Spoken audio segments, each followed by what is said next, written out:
Good morning students. Today we will discuss two special types of the triangle. First equilateral triangle, second isosceles triangle. First we will discuss equilateral triangle. See here equilateral triangle. The triangle in which all the three sides are equal in length is called equilateral triangle. Consider the triangle ABC. On each side of the triangle ABC, two dashes are marked. So all the sides of triangle ABC are equal in length. So triangle ABC is the equilateral triangle. Equilateral triangle have two special types of the property. First, each angle measured is 60 degree. Means measurement of each angle of the equilateral triangle is 60 degree. So in triangle ABC, angle A is equal to 60 degree, angle B is equal to 60 degree, and angle C is also 60 degree. Second, all the sides have same length. This already we discussed. Now second, isosceles triangle. The triangle in which any two sides are equal in length is called isosceles triangle. Means in isosceles triangle, there are two sides are equal in length. See here, consider triangle PQR. Here side PQ and side PR both have same length, so triangle PQR is the isosceles triangle. Here angle Q and angle R both are base angle. And see here, side PQ opposite angle is R, side PR opposite angle is Q. Means angle Q and angle R both are opposite base angle of equal side PQ and PR in isosceles triangle PQR. Now see here, consider the triangle ABC with AB is equal to 10 cm, length of BC is equal to 15 cm, length of AC is equal to 10 cm, and this dotted line AM is the line of symmetry.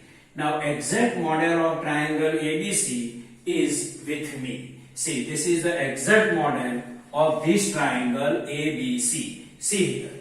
In this triangle ABC, this is the angle A, this is the angle B, this is the angle C. The length of AB is 10 cm, length of AC is 10 cm, and length of BC is 15 cm.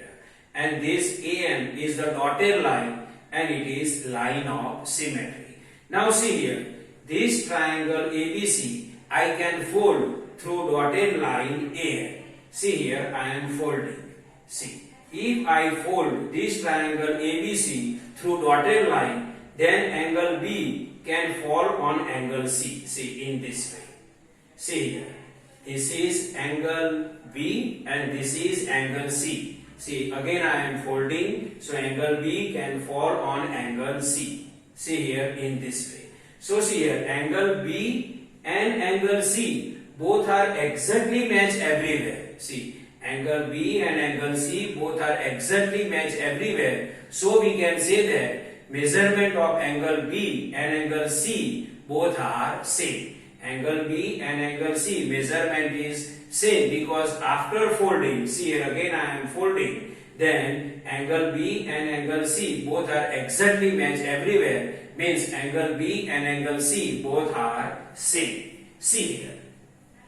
In triangle ABC, angle B and angle C both measurement is same, and angle B and angle C both are opposite base angle of equal side AB and AC in isosceles triangle. So what is the final conclusion? The final conclusion is the opposite base angle of equal side in isosceles triangle are always equal. See here, AB opposite base angle is C, side AC opposite base angle is B. So angle B and angle C both are opposite base angle of equal side in isosceles triangle and they are equal. So see here, the property number 2, the base angle which are opposite to the equal side are equal in isosceles triangle. And first property, the two sides have same length, that already we discussed. See here in triangle PQR, PQ and PR length is same. So it is isosceles triangle, and angle Q and angle R both are opposite base angle of equal side PQ and side PR in triangle PQR. So angle Q is equal to angle R. Angle Q is equal to angle R. Why angle Q is equal to angle R? Because angle Q and angle R both are base angle which are opposite to the equal side in isosceles triangle. So final important property of isosceles triangle is the base angle which are opposite to the equal side in isosceles triangle are always equal in measure. I hope you can understand this.